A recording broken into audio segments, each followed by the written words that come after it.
compuestos químicos. Es como hacer una infusión del té o de la manzanilla o de cualquier otra planta que nosotros generalmente hacemos infusión para tomar. Entonces, por eso es que no se puede utilizar esto, el etanol hirviendo. De la misma manera, el calor húmedo, porque el calor húmedo ya significa estoy arriba de 100 grados centígrados.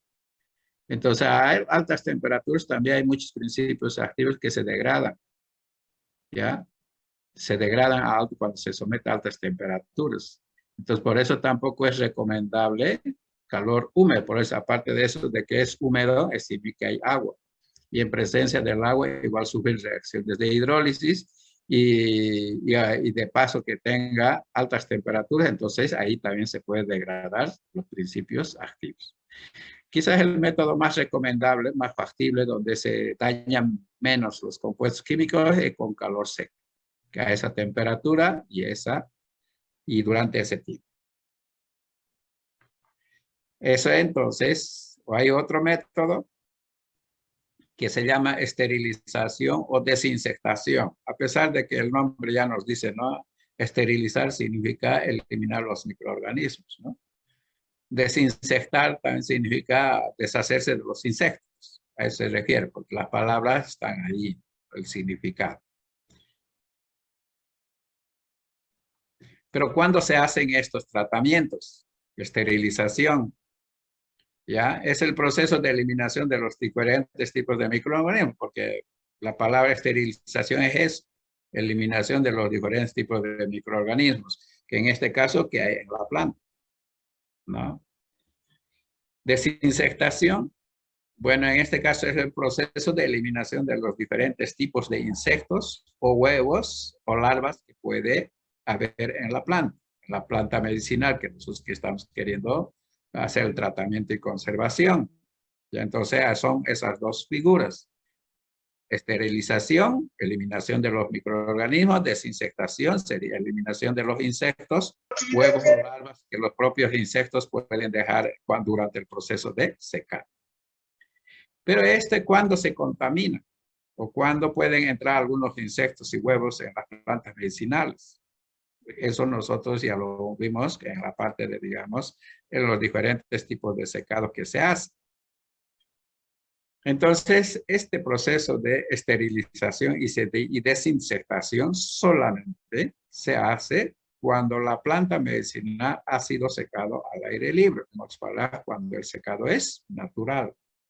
Porque eso es lo que hemos dicho, secado natural yo puedo hacer bajo sombra o expuesto al sol, pero tendido por ahí, ¿no?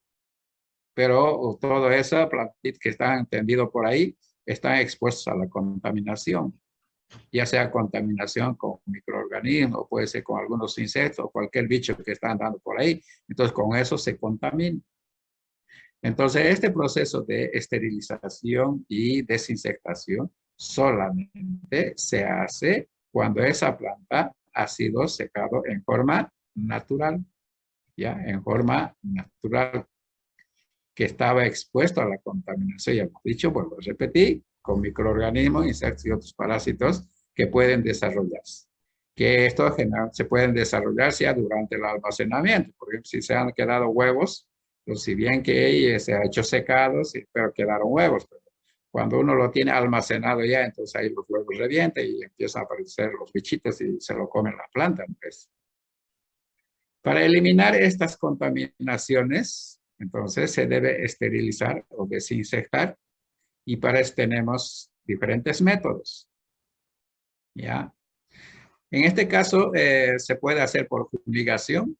¿Ya? En este caso podría utilizar ciertas sustancias químicas, como en este caso bromuro de metilo, cloruro de metilo y óxido de etileno. Entonces puedo fumigar. ¿Cuánto puedo fumigar? ¿Cuánto de concentración de estos productos? No debe pasar de 50 partes por millón, porque no dejan de ser estos compuestos químicos, pueden ser compuestos dañinos también para el organismo de las personas. Entonces, no debe tener concentraciones altas, no debe pasar por eso los 50 partes por millón. Ya esto generalmente, cuando yo tengo grandes cantidades de plantas medicinales que yo tengo que almacenar, ¿ya? Después podría hacer también pequeñas cantidades puedo hacer con gotitas de cloroforo. ¿ya? Con gotitas de cloroformo, igual no pasa nada. Y también se puede hacer por calentamiento. Pues también una forma de desinfectar o eliminar los microorganismos y los huevos sería por calentamiento también. En este caso podría calentar ya la planta seca, si quieren llamarlo así, a 60 grados centígrados por 15 minutos. ¿Ya?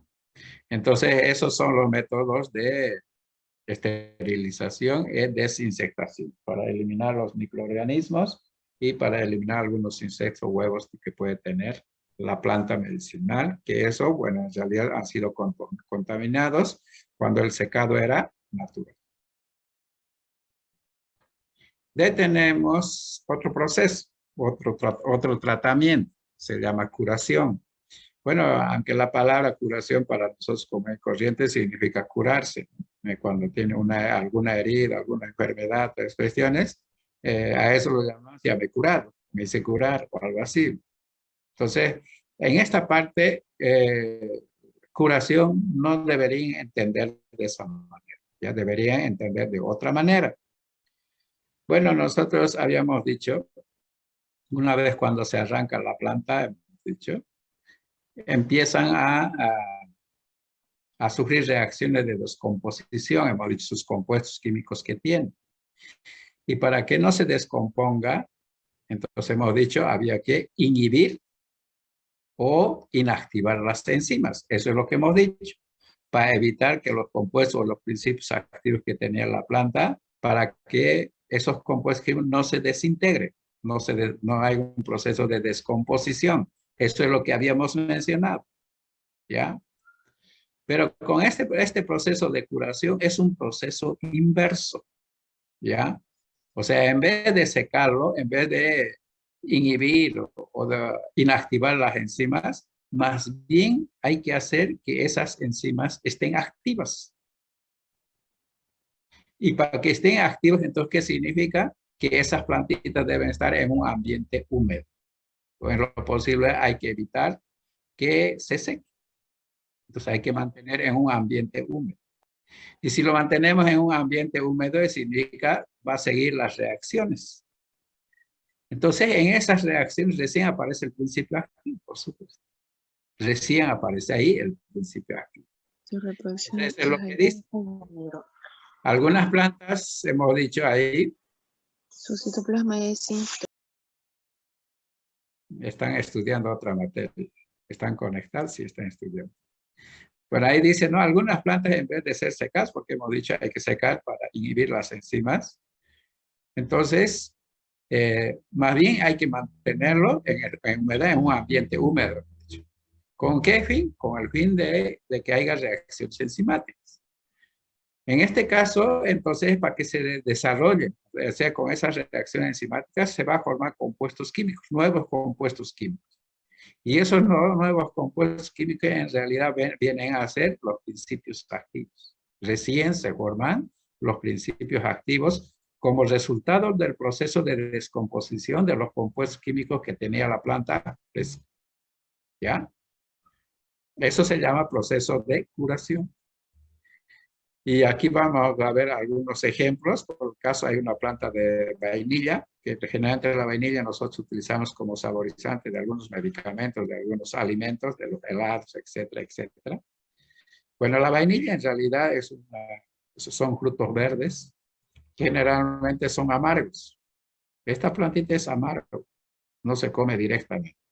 Entonces, esta plantita generalmente tiene sabor amargo, entonces esto se debe someter a un proceso de curación. Proceso de curación, hemos dicho, mantener en un ambiente húmedo, donde esta planta, estos frutos que son verdes, empiezan a es como si se estaría pudriéndose. Entonces va a empezar a cambiar el color, hasta que sabemos muy bien, cualquier plantita empieza cuando mantenemos en un ambiente húmedo, empieza a ennegrecer, si quieren llamarlo así. Entonces, cuando nosotros sometemos a ese proceso de curación, entonces esas plantitas o esos frutos generalmente se vuelven medio oscuras. ¿Ya? Y esas son medio oscuras generalmente, entonces tienen ese sabor recién a vainilla que nosotros utilizamos como saborizante. O sea, la vainilla como tal, como planta, como fruto fresco, entonces es amargo. Pero cuando hacemos este proceso de curación, entonces recién aparece el aroma característico y agradable que nosotros generalmente utilizamos. Ahora, ¿qué pasó ahí? Esta es la reacción que se ha producido. En realidad, en ese fruto de la vainilla existía este compuesto químico que no era sabor agradable. Se llama vainillosis, ya que es un anillo aromático con su grupo aldehído y unido a azúcar, a una glucosa. Entonces, durante ese proceso de, qué sé yo, donde lo tenía en un ambiente húmedo y a través de la acción enzimática, porque hay acción enzimática, sufre una reacción de hidrólisis. Hidrólisis significa que en este caso la glucosa sale de la estructura. Entonces sale la glucosa, se separa de la estructura y se forma la vainilina, que es el que da sabor agradable al fruto. Y eso es lo que nosotros utilizamos como saborizar. Entonces, esa es la reacción. Y a este proceso es lo que nosotros llamamos, en ese proceso de curación que hoy estamos demostrando, sí hubo una reacción de degradación, porque se está degradando. Aquí la glucosa se hidroliza, ¿ya?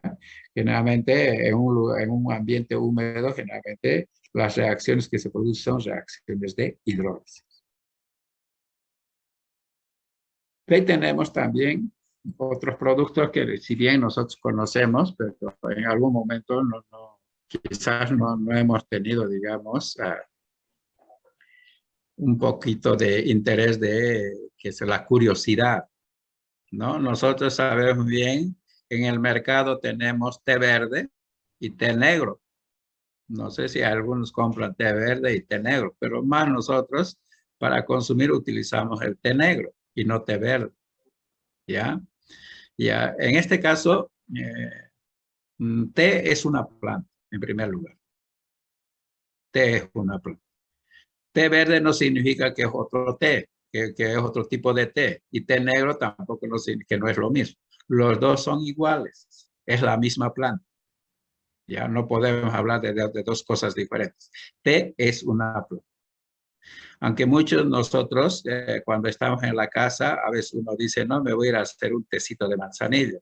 O dice un tecito de cedrón o un tecito de coca, algo así, así hablamos, ¿no? Bueno, es el denominativo que en realidad comúnmente nosotros llamamos cuando hacemos una infusión. En realidad lo que nosotros hacemos es una infusión o un cocimiento. Cuando yo una plantita lo meto a un agua caliente en una taza, eso es una infusión. Igual si lo hago hervir en una olla o algo por el estilo, una plantita, eso es cocimiento. Pero yo no puedo decir a eso que es té. No puedo decir, no sé, de qué tender té de qué, porque la planta té es té. Entonces no puedo decir que yo me voy a hacer, uh, no sé, por decir, uh, papa de yuca, algo así. No puedo decir que me voy a ir a hacer tomate de naranja. No puedo decir eso. Entonces no podemos nosotros utilizar la palabra té cuando nosotros vamos a hacer una infusión. Eso se llama infusión. No puedo llamar que es té de manzanilla. No puedo llamar que es té de canela. No. Té es una planta. ¿Ya? Tampoco puedo decir voy a ir a hacer té de té. No puedo decir, no voy a hacer manzanilla de manzanilla, ¿no? Algo así. Entonces, en el mercado nosotros tenemos dos tipos de té. Té verde y el té negro. ¿Ya? Ambos provienen de la planta té. Es planta té. Se llama té. Por eso el compuesto químico aislado de esto se llama teína. ¿Ya? Pero si ustedes se ven té negro, es el negro. Las hojitas son negras, así me chamuscados, todos arrugados, pues, ¿no? Pero ¿eso qué significa? ¿Cuál es la diferencia entre el uno y el otro? Hemos dicho que es la misma planta. Si es la misma planta, entonces cada uno ha recibido diferentes tratamientos. Diferentes tratamientos. En este caso, el té verde ha recibido el tratamiento de inactivación enzimática. O sea, se han inactivado las enzimas. ¿Ya? Por ese motivo es hasta el mismo color casi mantiene. Por eso lo llamamos té verde, porque es color verde, las hojitas. Mientras que en este té negro es negro. Quizás no tan negro que nosotros, pero tiene haciendo la diferencia entre los dos, es más negro el té negro. Pero esto ha sido sometido a un proceso de curación. Eso significa la plantita té se ha sometido a un proceso de curación, en otras palabras, a un proceso mantener un ambiente húmedo donde haya empezado a ennegrecerse todas las cuestiones. Ya cuando ya está cierto tiempo, entonces ya se seca. Entonces ya se secó, esto ya sometido a un proceso de curación y secado. Entonces, pero la diferencia es totalmente diferente. Entonces, y este té negro es lo que tiene un sabor más agradable que el té verde, porque el té verde es más amargo, mientras que el té negro es más agradable. Y nosotros generalmente a las 3, 4 en un horario determinado siempre tomamos casi el té negro, casi no se utiliza el té verde. El té verde más que todo la gente consume para bajar los triglicéridos, que tiene propiedades de bajar los triglicéridos, para eso se utiliza. Eso significa que el té verde tiene otros compuestos químicos y el té negro tiene otros. Son diferentes en la composición química. Por eso es que generalmente tiene diferentes aplicaciones. ¿Ya? Entonces, para que tener té verde, entonces hay que hacer tratamiento de inactivación enzimática y para obtener el té negro en proceso de curación. Es de la misma planta que se llama té. ¿Ya? Doctor, ¿será que lo puede cambiar a la anterior diapositiva, por favor? Por favor. Ingeniero, entonces podemos decir La anterior. que...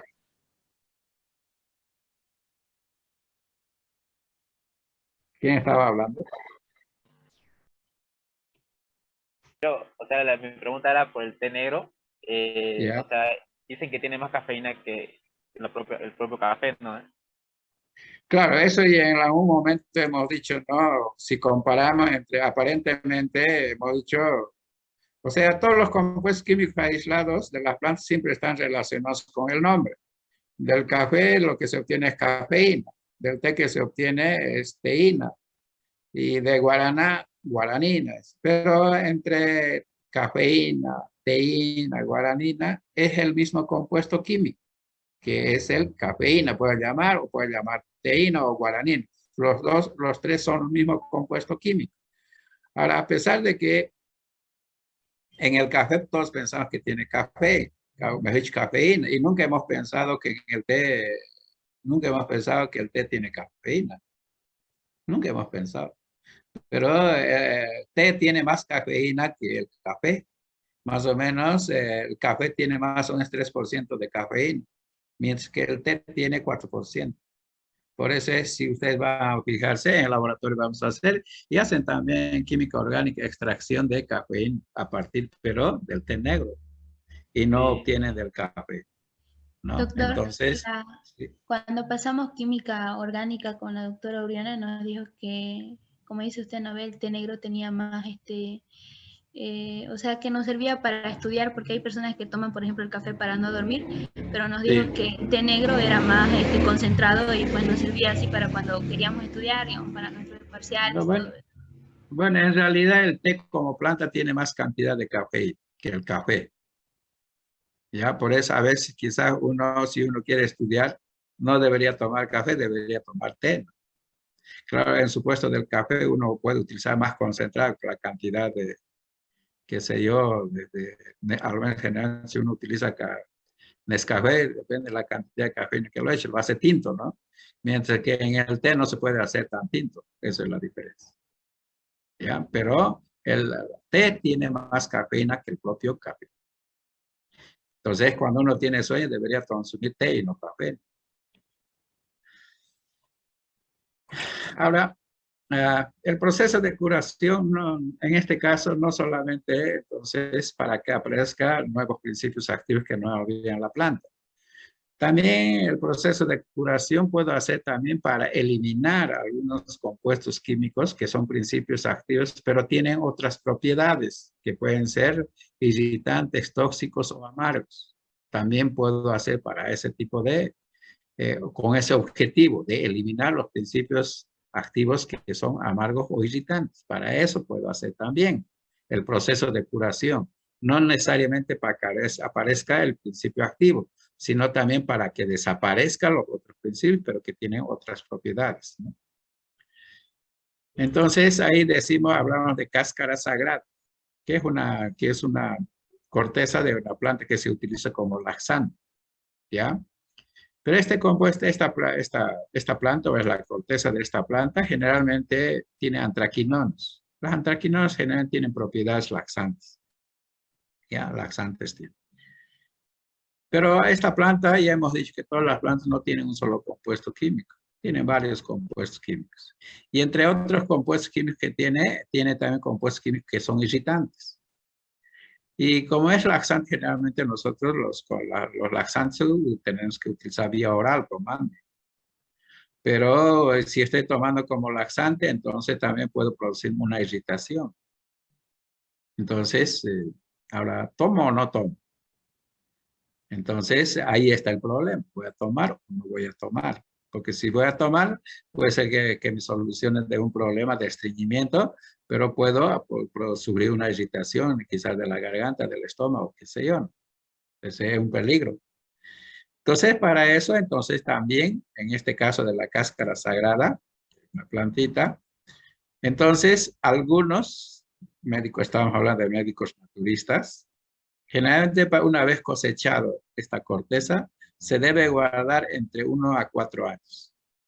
En ese tiempo, generalmente desaparece el compuesto químico irritante, o sea, sufre un proceso de descomposición, mientras que los compuestos, las antraquinonas, son más estables y entonces no sufren reacciones de descomposición. Entonces, lo que sufre reacciones de descomposición serían los compuestos que tienen esa propiedad irritante. Entonces, para utilizar esta corteza, entonces más o menos se debe guardar ese tiempo. Ahora, si no tiene, digamos, si no hay otra opción de utilizar eso, de esa parte, pues hoy en día tenemos varios laxantes, por supuesto, ¿no? También se puede hacer calentarlo a 100 grados centígrados durante 1 hora. Ya en ese tiempo, entonces, se eliminan también los compuestos químicos, que en este caso los llamamos irritantes, ¿ya? Entonces, esto es otro ejemplo, digamos, del proceso de curación. Resumiendo el proceso de curación, entonces es un proceso donde hemos dicho que sometiendo a un ambiente húmedo originamos reacciones enzimáticas donde se producen principios activos que no existían en la planta.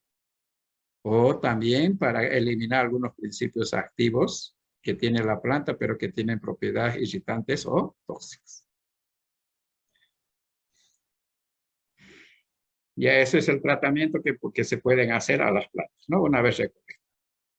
Pero también hay que pensar cómo voy a envasar, porque una vez ya hice el tratamiento y está en condiciones óptimas, ya sea, digamos, para comercializar.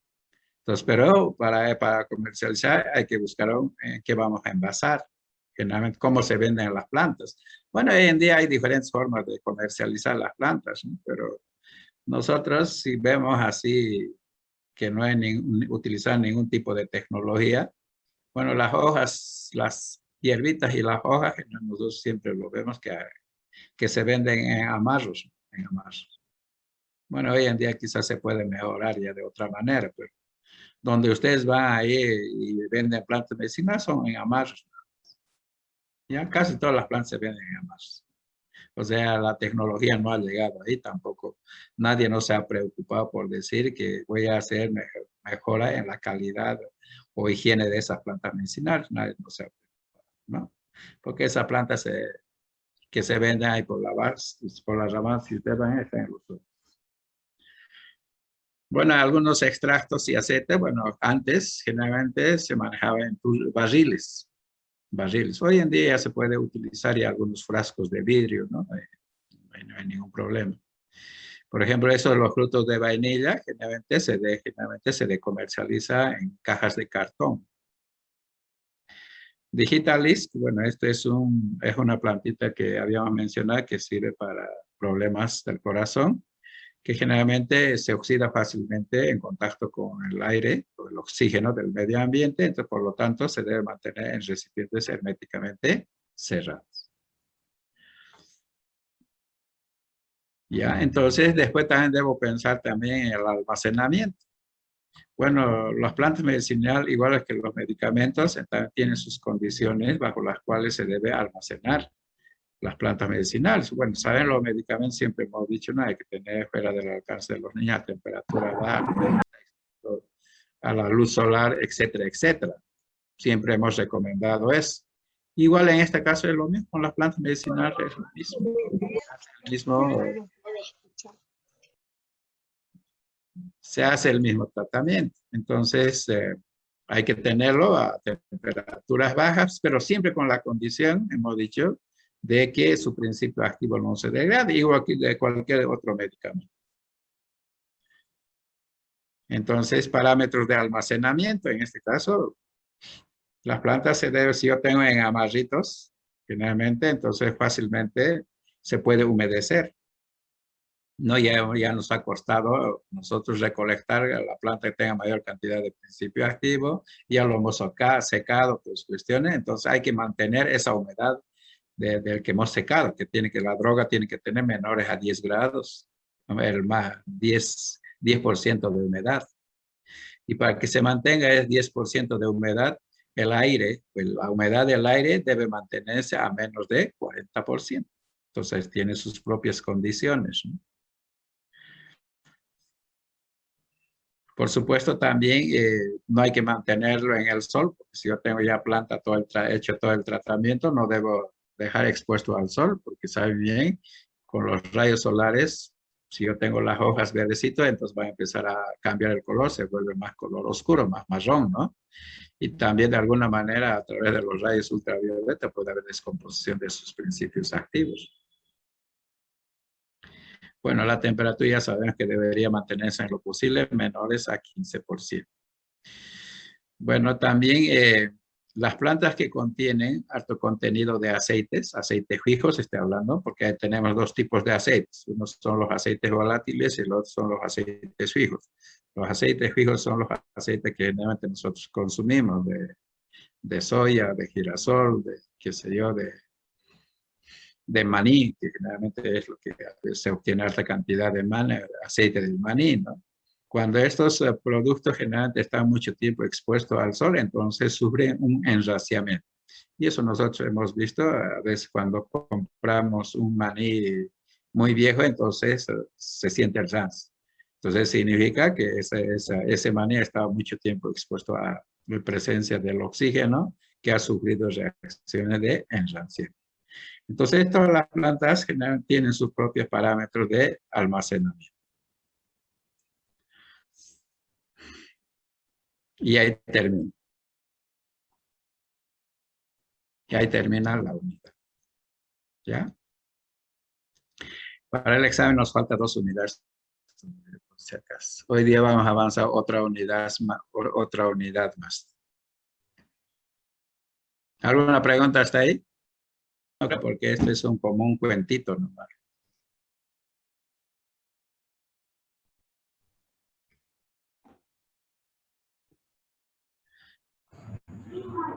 ¿Hasta dónde va a ser el examen, doctor? 5 unidades hemos dicho. Esto ya van 13.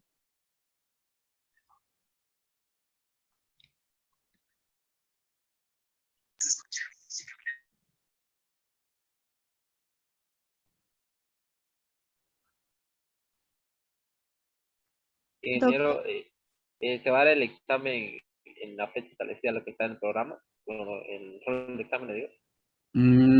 ¿Qué día después y a qué hora es? Ahorita lo me El otro jueves. ¿Ah?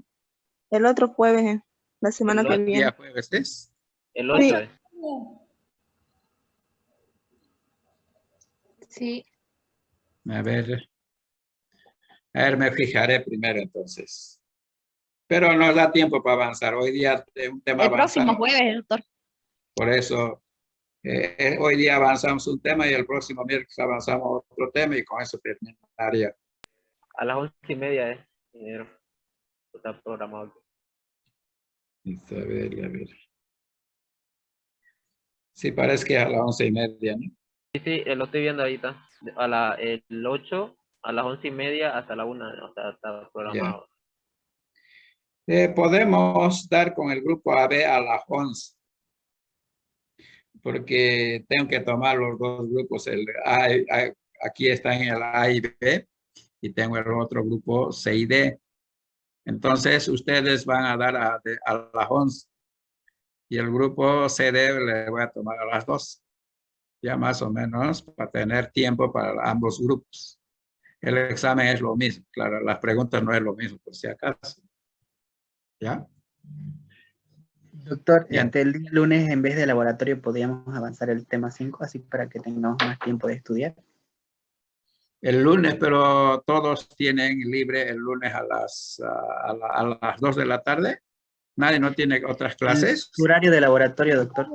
Por eso, pero el horario del laboratorio del grupo es a las 2 de la tarde y el del grupo B es a las 4.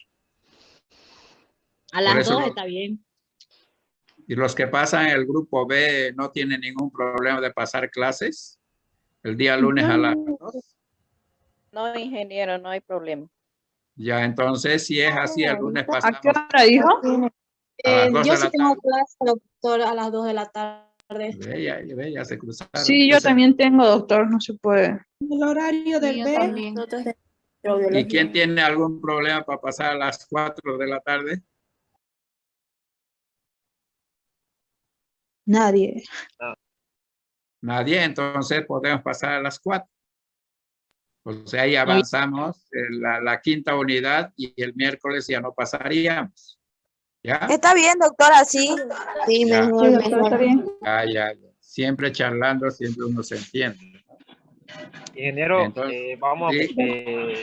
o sea, ese día el examen, vamos a tener que estar en Zoom igualmente. Claro, ustedes tienen que estar, digamos, en el Zoom. Porque yo tengo que mirar, son muy copiones, son ustedes. Ingeniero, y a las personas que solo tienen un dispositivo, por ejemplo, un celular. No, pero ya me imaginaría cómo les voy a mirar. Y ya, ingeniero. Ojo de halcón. Claro, Ingeniero, disculpe, la la cuestión diapositiva es la que está yo voy a subiendo a la tomar plataforma. asistencia por el Zoom, la asistencia. ¿Ya? Ya, ingeniero. Diga, a ver. Estaba hablando. Las diapositivas las va a subir a No, la plataforma. No hemos dicho eso. Por eso todos se sacan sus screens, por eso hago regresar. Había una compañera que parece que estaba grabando la clase. Pero que lo ¿Estaban suba grabando? entonces ella al grupo. Porque es fácil de grabar. Es fácil, todas mis clases, Porfa, todos las pueden personas que grabar. lo O sea, graben. ¿sabes? Todos pueden grabar lo que estoy dando clases. Hay una aplicación que se baja de Google y con eso el que quiere puede grabar. Eso ustedes también tienen que verse la forma como ingeniarse, ¿no? Tampoco ustedes van a querer todo así bien hechito las cosas y van a pasar, no sé, ni para más masticar siquiera. Tampoco es ¿Qué así. se llama, doctor, la aplicación? Hay una aplicación que